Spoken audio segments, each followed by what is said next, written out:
What is up, Black World?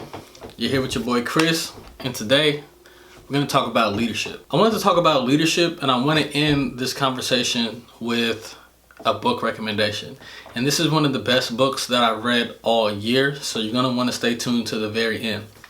I'm going to keep this conversation rather short, but I'm just going to let you know the impression that the book has had upon me. I'm not really shooting this with a script. I'm shooting this kind of off the cuff. But at the same time, I think that this book is very important. So I'm going to put it up there at the end, but I want to talk about it beforehand. The book I have is on a Kindle, so I don't have the actual paper copy to show y'all. But I'm going to try to cut out the book and put it up here for y'all. So why'd I pick this book up? First and foremost, I'm always trying to sharpen my skills with leadership. I think that we're all leaders in a way. Even if you don't have anybody to lead, you have yourself to lead, if that kind of makes sense. So I thought, why not always work on my leadership? Why not always try to read about leadership? So I picked this book up, and it tackled leadership in a different way. It attacked leadership through empathy. And basically what it's talking about, the synopsis of the book, is how to look at people as people instead of objects. And I know you might be like, Chris, what do you mean look at people? I do look at people as people, but that's not always true. You ever been mad or angry or upset at somebody, like we all have? In that moment, you weren't looking at that person as another person. You were looking at them as an object, right? Have you ever met somebody and 2 seconds later you didn't remember their name? A lot of times, if you can't remember somebody's name, or they weren't really that important to you. And they call it being in the box. Imagine you're on a bus or something, on the train or something, and people are trying to sit down, but you got your bag in the seat and you don't really want anybody to sit next to you. Well, you might not do something like that, but we've all seen it happen. That person there is in the box.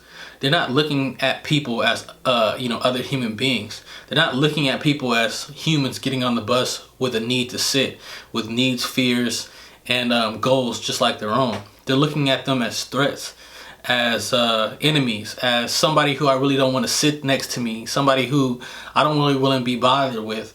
And if you see that in public, I mean, it happens every day. If you take public transportation, you can see it. And it got me thinking, even though I don't do things like that, there's other ways that you can betray, what they call betray yourself. Let me give you another story.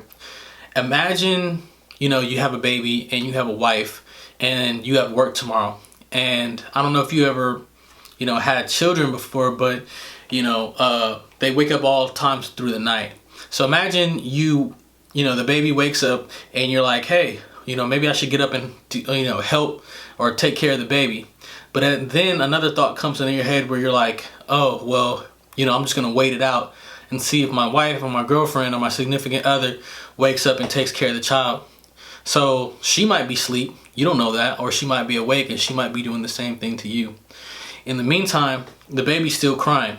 So then you're going to have all these thoughts start coming into your head like, oh, why is she not getting up to get the baby?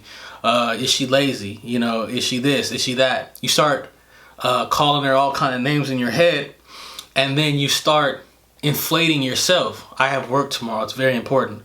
I got the baby the last time. I've been doing this. I've been doing that. So you minimize your faults and you inflate hers.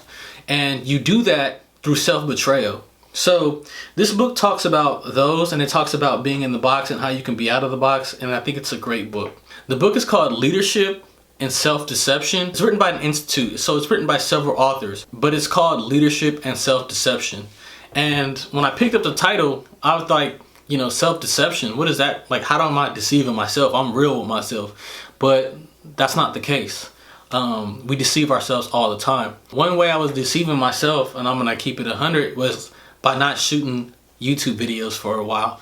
And I would get the urge to shoot a video, and then I would just walk through the urge, because I'm like, the video's not gonna be perfect. I don't have a script. I don't have the time.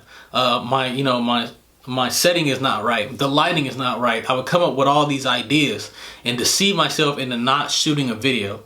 And I've been doing that with a lot of different things in my life, and this book made me open up and realize that I've been deceiving myself with other people, and I've been deceiving myself with my own goals and aspirations. So if you're interested in a book that's really going to challenge your own mind state, you're going to be kind of upset at certain things that you see in the book, but it's going to be a good kind of upset because it's going to give you objectives to work through. Go ahead and check out Leadership and Self-Deception. All right, peace.